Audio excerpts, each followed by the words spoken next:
সব রকম ট্রেন্ডেই আমার লেট। এখন আর কোনো কিছুতে কোনো আগ্রহ নাই। বাড়ির পাশেই কাশফুলের রাজ্য।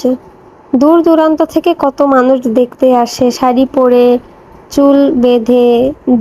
তারপরে হচ্ছে একসাথে দল বেঁধে মানুষ আসে দূর দূরান্ত থেকে আমার বাসার কাছে আসে কাশফুল দেখতে, কাশফুলের সাথে ছবি তুলতে কত কষ্ট করে আসে। আর আমার বাসা থেকে 10 মিনিটের পথ। আমার তাও ইচ্ছা করে না।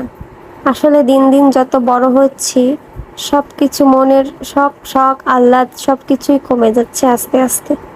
মনে কোনো শান্তি নাই, কোনো কিছুতে ইচ্ছা করে না এখন আর। কোনো কিছু দেখলে এখন আর সেই রকম আনন্দ লাগে না। আগে যেমন ছোট জিনিস দেখলেই আনন্দ পেতাম। তো বাসার কাছেই কাশফুলের রাজ্য, আমার দেখার কোনো আগ্রহই নাই।